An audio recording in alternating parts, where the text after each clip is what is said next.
Hi friends, இந்த வீடியோவில் டிஎன்பிஎஸ்சியில் கேட்குற லாஜிக்கல் ரீசனிங் அந்த கேட்டகரியில் பிளட் ரிலேஷன் சம்மந்தமான ஒரு கொஷின் வந்து டிஸ்கஸ் பண்ணுவோம். என்ன கொஷின்னா, எக்ஸ் இன்ட்ரோடியூசஸ் ஒய் சேயிங், அதாவது எக்ஸ் வந்து ஒய்யை இன்ட்ரோடியூஸ் பண்ணுறாங்க. என்னன்னு இன்ட்ரோடியூஸ் பண்ணுறாங்கன்னா, is the husband of the granddaughter of the father of my father, எங்கள் அப்பாவோட கிராண்ட் டாட்டர் பேத்தியோட ஹஸ்பண்ட் அப்படின்ட்டு இன்ட்ரடியூஸ் பண்ணுறாங்க. அப்போது how is Y related to X, அப்போது ஒய் வந்து எக்ஸுக்கு என்ன ரிலேஷன் அப்படின்ட்டு கேட்குறாங்க. 4 ஆப்ஷன்ஸ் கொடுத்துட்டாங்க. இப்போ பார்த்தீங்கன்னா ஃபாதர்ஸ் ஃபாதர், அதாவது நம்ம அப்பாவோட அப்பா என்ன வேணும், கிராண்ட்பா தாத்தா.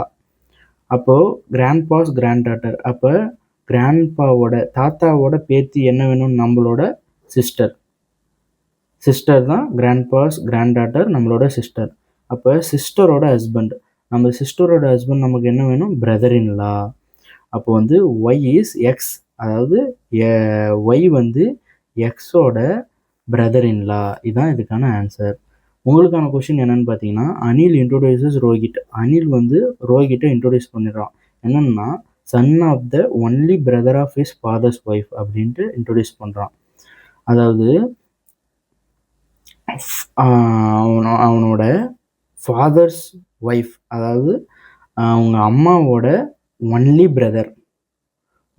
பிரதரோட சன், ஒரே ஒரு பிரதர் அவங்களோட சன்னுன்ட்டு இன்ட்ரடியூஸ் பண்ணுறான். அப்போது how is Rohit related to Anil, அனிலுக்கு வந்து ரோஹித் என்ன relation, A brother, B son, C uncle, D cousin. இந்த 4 ஆப்ஷன்ஸில் எது கரெக்டுன்றதை கமெண்ட் பண்ணுங்கள். தேங்க்ஸ் ஃபார் வாட்சிங். இந்தமாதிரி competitive exams related videos competitive exams subscribe பண்ணிக்கோங்க.